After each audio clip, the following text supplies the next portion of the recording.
right, so if you don't mind introducing yourself. Hi, I'm Tiffany. It's good to be here. I'm Amy Lientz, and I am the Director of Stakeholder and Education Partnerships. Wonderful. Okay, so I gave you a little background on the book, so we'll jump into the questions. So the first one is about modesty. So the author argues that research shows that modesty isn't a useful trait if you want to become and to stay a leader. He says that people almost need to be overconfident to the point of narcissism in order to become a leader. As you have worked your way up, have you noticed that trait? I noticed that trait and have noticed it in my past in my career development, but I wouldn't say it's always been a good trait. Mm-hmm. I think it catches up with a person if that's their general DNA, so to speak, that they don't last long if that's the way that they conduct themselves and lead with people. I just don't think that that's necessarily the best trait in a leader, and I feel very fortunate that I'm not surrounded by leaders like that at the national lab. Do you mean it catches up with them? Do you mean it almost is like they get caught in the lie almost along the way? They're just that it's almost, it's not authentic. I mean, they're just too crass sometimes, or too bold, and that's not how you collaborate necessarily. Okay. You have to show teamwork through, kind of leading folks to a vision, Okay. and not demanding it and pushing that vision on people. Okay. Yeah. I think something he also had mentioned was that you almost need to be overconfident in the way that in order to get yourself noticed, right? So you have to be noticed in order for someone to think like that person should be a leader. Have you noticed that at all?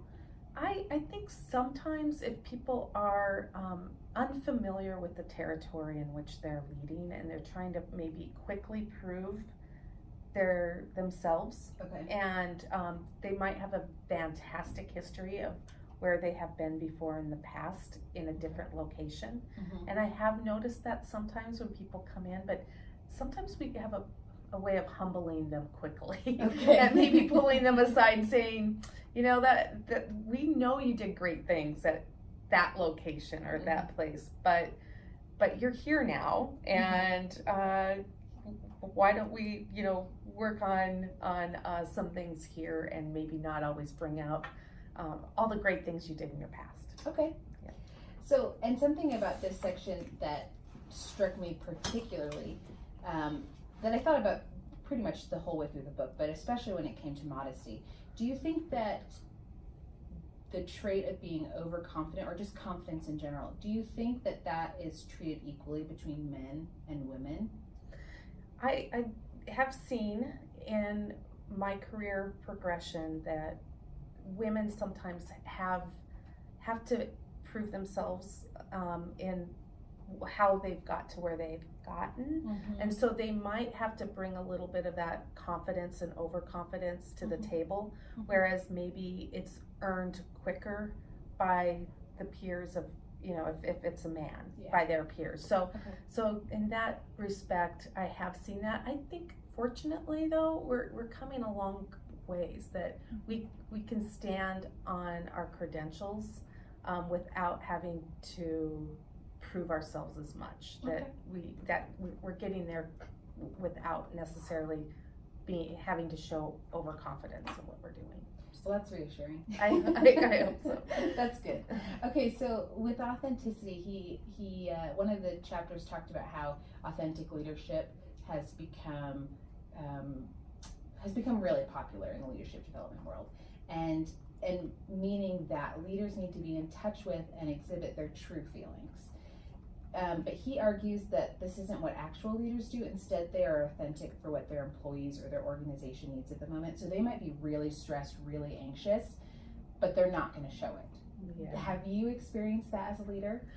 Yeah, I think we're cautious in determining who the audience is and how that might be received if we're too transparent. Okay. And so I think in some situations you can become very comfortable, and it's okay. And I see that with my own peers, that we're very comfortable with each other. I feel very good about being able to be very honest and authentic with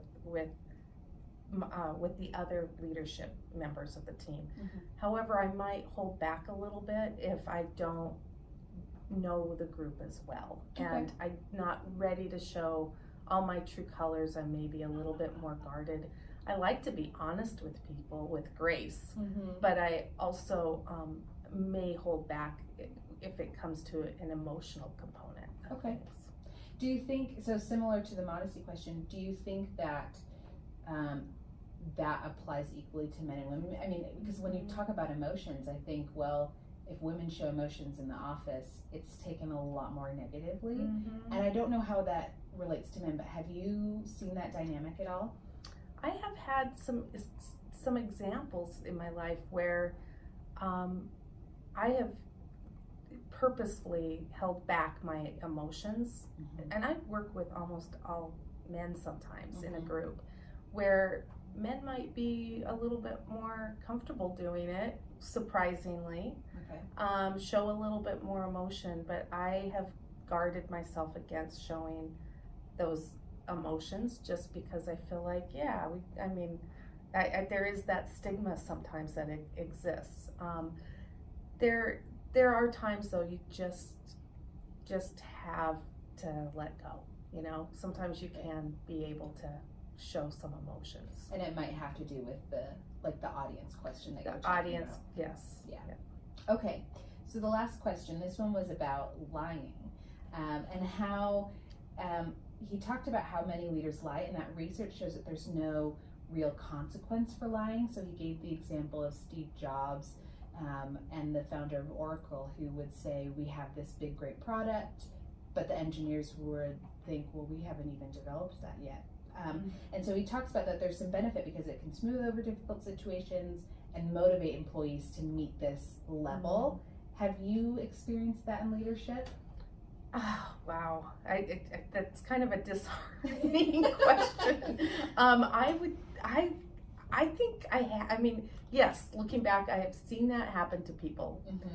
The good news is we call them out on it quickly, and we're a tough audience. Most of the time in my career, I've been surrounded by scientists and engineers who are in the business of asking questions.